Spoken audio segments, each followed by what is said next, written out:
여러분 안녕하세요. 이렇게 만나게 되어서 정말 반갑습니다. 저는 진솔 지휘자입니다. 대학교에서 클래식 음악 지휘를 전공했어요.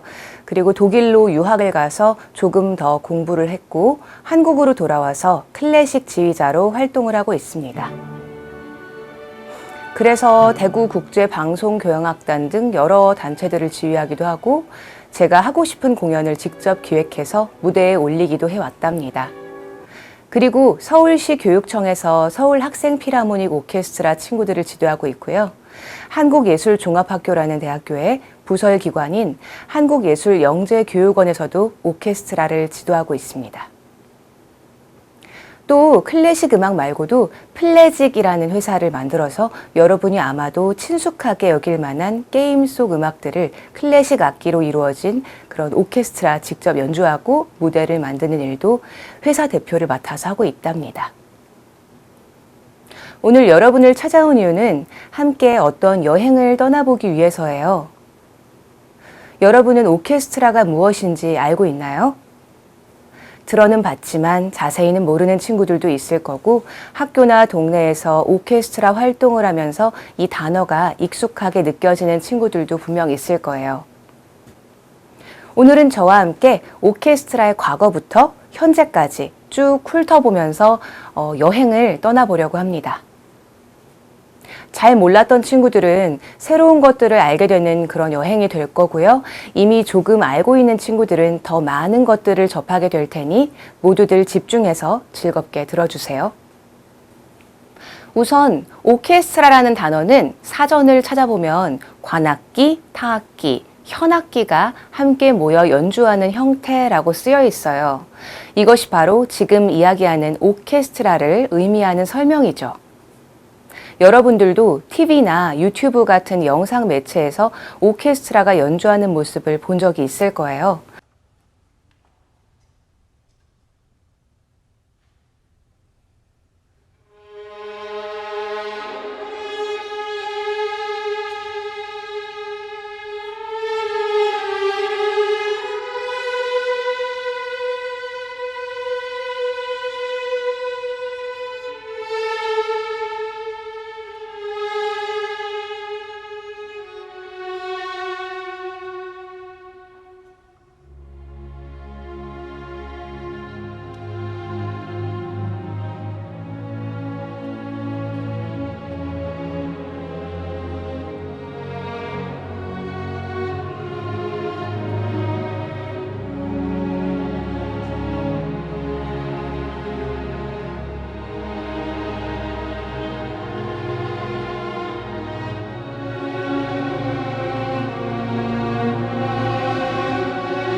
그렇다면 이 오케스트라는 대체 어떻게 생겨났을까?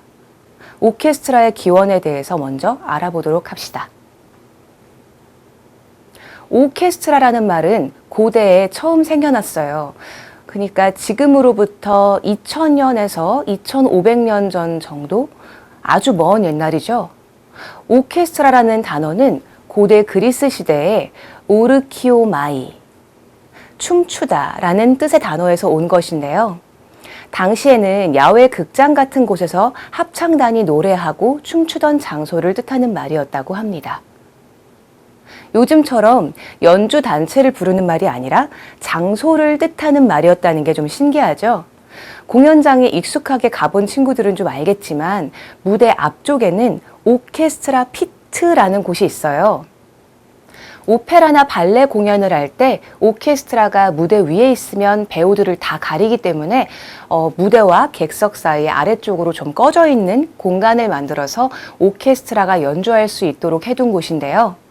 고대의 오케스트라라는 단어는 요즘의 오케스트라 피트와 비슷한 뜻이었다고 보면 되겠죠? 선생님이 고대라고 하면서 몇천 년 전이라고 했어요. 그럼 그때는 아직 악기라는 물건이 요즘처럼 다양하게 있지 않았을 거고, 심지어 아직 악기가 생겨나기 전이었을 수도 있겠죠? 다들 그리스 로마 신화 책을 읽어보거나 한 적이 있나요? 오르페우스가 하프를 들고 다니는데요. 아마 그 정도가 그나마 가장 발전한 악기였을 거예요. 아직 악기라는 것이 본격적으로 생겨나기 전이었던 거죠. 그럼 어떨까요? 그래서 여러 사람이 연주하는 음악이라는 것은 자연스럽게 노래로 이루어진 그런 합창의 형태가 되었습니다. 인간의 목소리가 신이 주신 가장 아름다운 악기라는 말도 있죠. 합창단은 당시 행사나 중요한 자리에서 요즘 말로 BGM을 까는 것처럼 연주를 하면서 오케스트라의 역할을 했다고 합니다. 그리고 나서 오케스트라라는 이 단어는 한동안 잊혀졌어요. 그러다가 거의 2000년 정도 시간이 지난 1600년대 말경에 프랑스에서 이번에는 드디어 연주자를 의미하는 단어로 다시 등장하게 되었다고 해요. 사실 1500년대 정도부터 악기 연주자들 몇 명이 모여서 연주하는 그런 작은 관현악단이 나타나기 시작했는데요. 요즘 말로는 앙상블이라고 하죠. 완전히 귀족과 왕실에 고용되어서 그들을 위해 식사나 모임 자리에 BGM을 연주하던 악단이었습니다. 이 1000몇백 년대라고 하면 여러분이 조금 감이 잡히지 않을 텐데요. 바흐, 마흐 모두들 들어봤죠? 물론 바흐 이전에도 유명한 작곡가는 많이 있었지만 바흐는 클래식 음악의 기초를 다진 사람으로 여겨지고 있습니다. 이 바흐가 1600년대 말부터 1700년대 중반까지 활동을 했어요. 그러니까 여러분들이 지금 클래식 음악이라는 장르로 듣고 있는 음악들은 1600년대 중반에서 말 정도, 그때부터 1900년대까지 작곡된 음악들인 것이죠. 그렇게 1600년대가 되면서 바로크 시대가 열렸습니다. 여러분, 바로크 시대라는 말을 들어본 적이 있을까요? 바로크는 음악뿐만 아니라 미술, 건축, 옷까지 다양한 예술 분야와 심지어 사회적인 분위기에 이르기까지 나타난 변화를 일컫는 말이에요. 종교의 세력이 워낙 세서 약간 근엄하고 엄격한 분위기였던 중세시대 이후에 르네상스 시대가 되면서 예술이 많이 발전했지만 음악은 그 이후 바로크 시대가 되어서야 본격적으로 발전하면서 지금 여러분이 듣는 클래식 음악이 생겨나기 시작합니다. 조금 전에 선생님이 이야기한 것처럼 당시에는 부유한 귀족과 왕실만 기악음악을 들을 수 있었고요. 평민들은 그냥 노래를 부르면서 음악을 즐겼어요. 그래서 당시 작곡가는 당연히 귀족 후원자나 왕실 또는 교회에 소속된 상태로 생계를 이어나갔겠죠.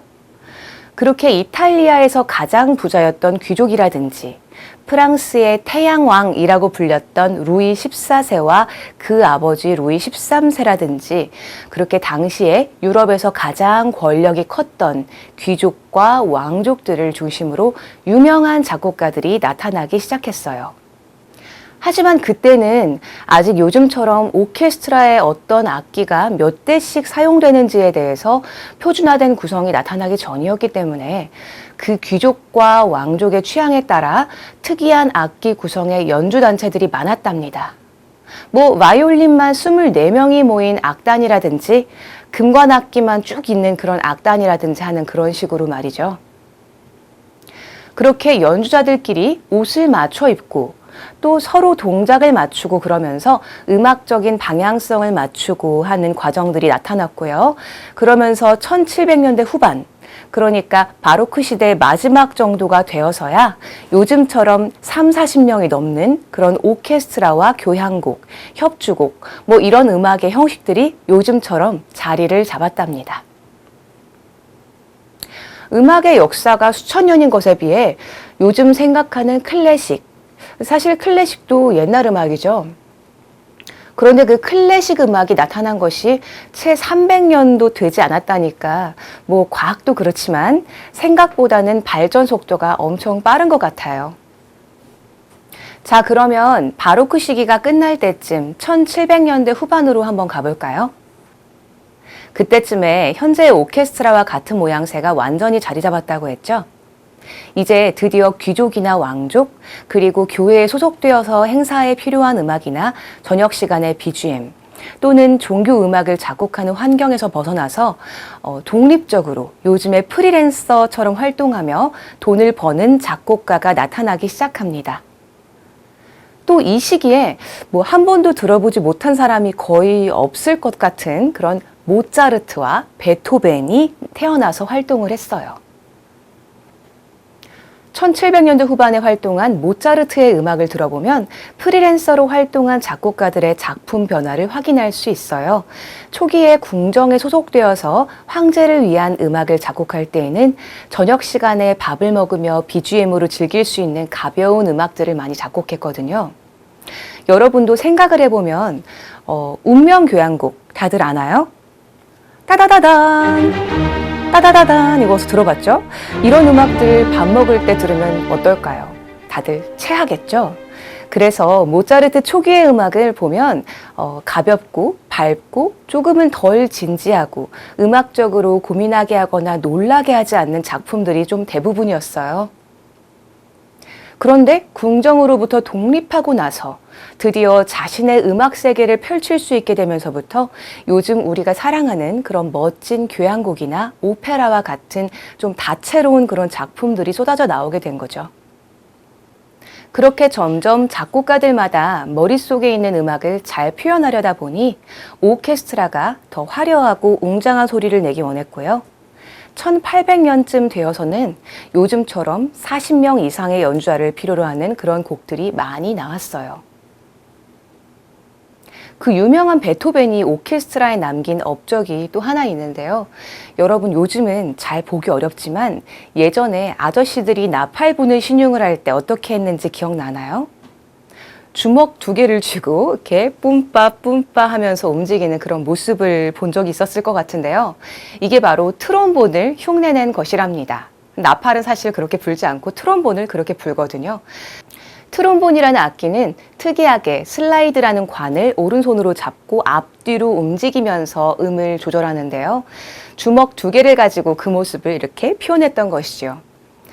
베토벤이 바로 이 트롬본이라는 악기를 교향곡에 처음 사용한 작곡가랍니다. 조금 전에도 잠깐 이야기했던 그 따다다단 하는 운명 교향곡에서 처음으로 등장을 했거든요. 조금 전에 선생님이 이야기했던 바로크 시대는 1700년대 중반쯤에 끝났어요. 그 이후 1800년대 초반까지 고전 시대, 그리고 1900년대 중반까지 낭만 시대를 거쳐서 셀 수 없이 많은 작곡가들과 음악들이 쏟아져 나왔습니다. 그럼 그 200여 년 클래식 음악의 역사를 모두 따지면 250년에서 300년에 달하는 그런 긴 시간 동안 무엇이 달라졌을까요? 먼저 바로크 시대는 1600년부터 1700년대 중반까지라고 했으니까 150년 정도 되겠죠. 그리고 낭만 시대는 1800년대 초반부터 1900년대 중반까지라고 했으니 또 150년 정도 되겠네요. 그런데 중간에 낀 고전 시대는 100년도 채 되지 않아요. 보통 70년 정도 되는 것으로 분류를 하고 있습니다. 그리고 바로크 시대에는 클래식 음악이 본격적으로 발달하면서 악기와 합주 형태가 자리 잡았고요. 그 이전에 엄격한 종교 음악에서 벗어나 아름다움을 추구하는 음악들이 나타나기 시작했고요. 낭만 시대에는 그 이름처럼 낭만과 사랑이 넘치는 그런 작곡가들의 감성적인 세계가 마음껏 표현되기 시작한 시기입니다. 그 사이에 있는 고전 시대는 이렇게 말로 표현할 수 있는 특징이 좀 뚜렷하지가 않아요. 그러면 고전 시대를 왜 굳이 따로 이름을 붙여서 분류한 것일까요? 고전 시대는 바로크 시대를 지나고 나서 음악의 정해진 형식과 멜로디와 화음에 대한 공식들, 곡의 장르에 대한 그런 거에 따른 악기 구성과 같은 것들이 완전히 자리 잡으면서 그 이후에 낭만 시대의 예술가들이 자신의 감정과 음악 세계를 펼칠 수 있도록 해준 그런 기반이 만들어진 시기라고 보면 될 것 같습니다. 우리가 오늘날 알고 있는 오케스트라의 악기 구성과 형태, 규모와 같은 외적인 요소들부터 협주곡과 교향곡 등의 음악 양식이 명확히 자리 잡은 그런 시기라는 것이죠.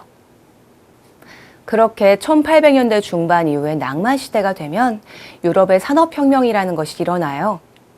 농업 기술이 급격하게 발달하고 전쟁이 끝나면서 나라가 안정되고 또 인도나 동남아시아 같은 해외의 식민지에서 아주 풍부한 식량과 물자가 싼 값에 들어오고요. 그리고 증기기관이라는 기계가 본격적으로 쓰이기 시작하면서 물건을 생산하는 효율이 엄청나게 높아졌어요. 그럼 어떻게 될까요? 귀족의 권력이 줄어들고 농업과 상업으로 돈을 벌게 되는 일반 시민들이 많아지겠죠?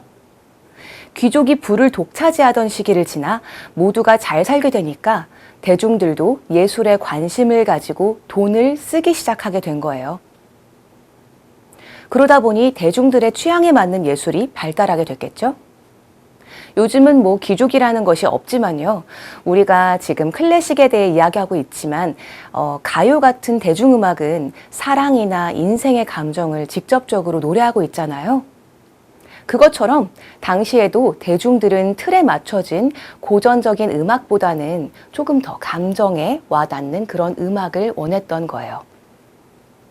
특히 산업혁명으로 인해서 산업과 과학이 엄청나게 발달하면서 모든 것이 이성적이고 과학적으로 판단되려고 하는 그런 분위기에 반대 의견을 내는 예술가나 철학자들이 많았습니다. 그들로 인해서 인간의 본성과 감성을 중요하게 여겨야 한다는 주장이 나오게 되고요. 낭만주의 예술이 엄청나게 발전하게 되었답니다. 이렇게 음악적 세계를 표현한다, 감성을 표현한다. 그러다 보면은 뭔가 점점 더 해보고 싶겠죠? 작곡가들도 그랬을 거고요. 그들의 음악을 듣는 대중들도 그렇고 뭔가 조금 더 다 같이 욕심이 났을 거예요. 그러다 보니까 음악은 꾸준히 커지게 됩니다. 이 커진다라는 것이 무슨 뜻이냐면요. 음악에 담고 싶은 이야기가 점점 많아지는 거예요. 그러다 보니 음악이 더 진지해지고 더 웅장해지고 화려해지고 하면서 점점 스케일이 커지는 것이죠. 또 그런 음악을 제대로 표현하려다 보니 오케스트라도 커집니다. 연주자 수가 많아지고 사용되는 악기의 종류가 많아지겠죠? 친구들이 기억할지 모르겠는데 선생님이 아까 1800년 정도가 되자 40여 명의 연주자를 필요로 하는 음악들이 나왔다고 했어요. 100년 후 1900년이 되면 어떻게 될까요? 100명이 넘었습니다. 클래식 음악을 좋아하는 분들이 굉장히 좋아하는 작곡가가 있는데요. 바로 구스타프 말러라는 사람입니다. 당연히 1900년대 활동한 작곡가는 엄청나게 많았지만 말러는 당시에 낭만적이고 세속적이면서 규모가 큰 음악의 대표주자라고도 볼 수 있는 그런 사람이에요. 말러의 교향곡들은 그나마 연주자를 적게 요구하는 곡이 100명, 보통은 110명 정도에서 120명, 심지어 말러의 8번째 교향곡은 100여 명이 넘는 오케스트라에 850명이나 되는 합창단을 동원해서요. 1000명을 필요로 했다고 해서 천인이라는 별명이 붙어 있을 정도예요. 천인 교향곡. 정말 어마어마하죠? 그런데 생각을 한번 해봅시다. 선생님이 공연을 만드는 사장님이에요. 멋진 오케스트라 공연을 만들어서 관객들에게 보여주고 싶어요. 그런데 연주자를 50명만 부르면 되는 곡이 있고 1000명이나 불러야 되는 그런 곡이 있으면 어떤 곡을 연주하고 싶겠어요? 물론 1000명이나 되는 그런 연주하는 곡이 훨씬 웅장하고 모두가 와 하는 그런 공연이 되고 선생님이 막 인터넷 뉴스에도 나오고 화제가 될 수 있겠죠? 1000명이 무슨 홀에서 누구의 곡을 연주한다 하면서 근데 이게 일이 너무 많아지겠죠? 코로나 시대에는 당연히 불가능한 일이고요. 관리할 사람도 많아져야겠고 돈도 많이 들겠죠. 그러다 보니까 계속 커지고 웅장해지고 뭔가를 너무 심하게 도전해 보려고 하는 1900년대 분위기에 또 질린 사람도 있을 수 있겠죠. 그러다 보니까 오히려 더 작은 규모로 음악을 써보려는 작곡가들도 나타났고요. 또, 나는 너무 복잡한 건 싫어. 이러면서 마치 집을 정리하고 물건을 내다버리듯이 단순히 그런 좀 정돈된 음악을 쓰고 싶어 하는 작곡가도 나타났어요. 그리고 또 1900년대 중반이 지나면서 이제 드디어 컴퓨터가 생겨났고요. 컴퓨터의 띡띡거리는 소리를 가지고 음악을 만드는 그런 작곡가들도 나타났습니다. 그렇게 기술이 발달하고 사람들의 취향이 엄청나게 다양해지면서 정말 많은 무슨 무슨 주의, 무슨 파 하는 그런 갈래들이 많이 생겨나게 됩니다. 그렇게 클래식은 계속 발전해서 요즘의 대중음악들에 이르게 되었고요. 여러분이 즐겨 듣는 가요들 역시 그 스타일의 갈래를 따라 올라가다 보면 베토벤, 모차르트, 바흐에 다다르게 된답니다. 최근에는 특히 과학과 예술을 결합하려는 그런 시도도 많이 나타나고 있어요. 다양한 시도들 속에서 선생님도 전공에 곁들여서 한 가지 시도를 또 해보고 있는데요. 선생님이 공부한 클래식 오케스트라를 가지고 게임 음악을 공연할 수 있는 단체를 만들고 공연을 하는 것이랍니다.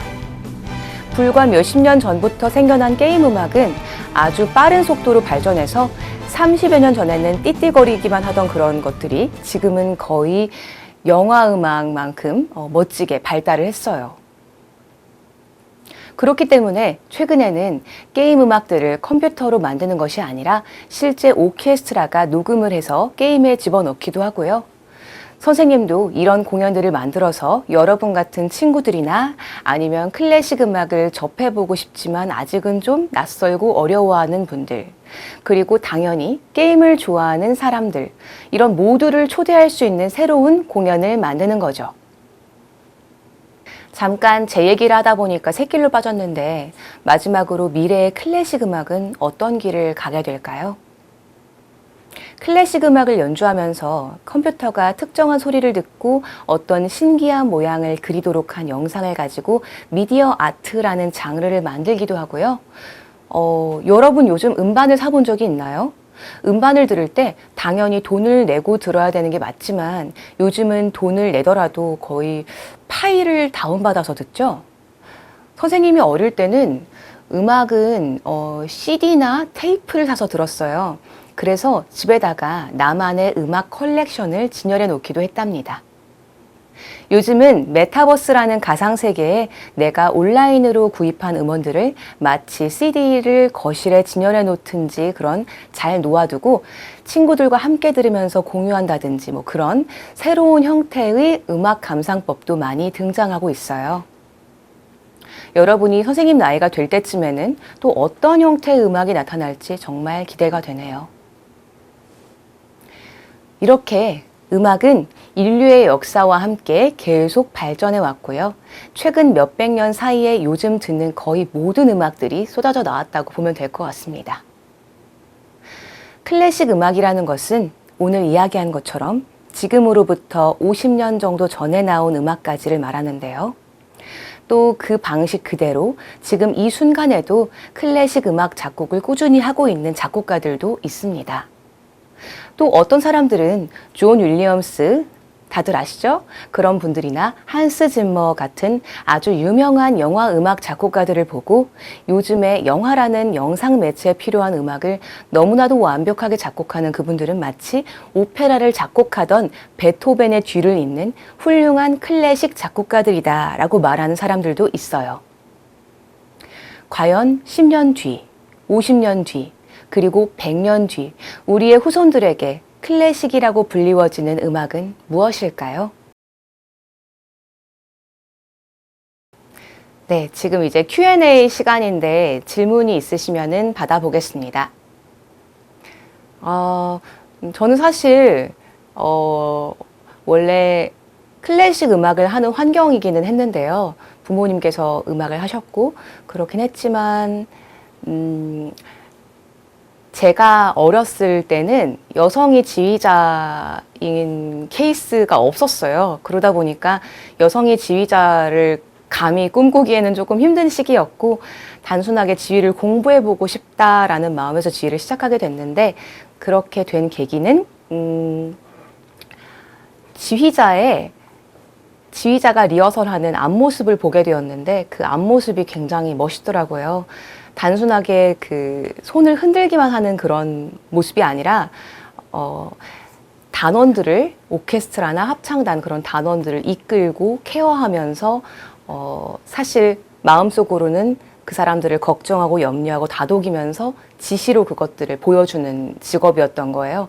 그거를 보고 나서 굉장히 시간 속에 사실은 소통을 하는 그런 멋진 리더의 직업이구나라는 생각이 들어서 일단 전공을 해보고 싶다라는 마음이 들어서 지휘 공부를 시작하게 되었습니다.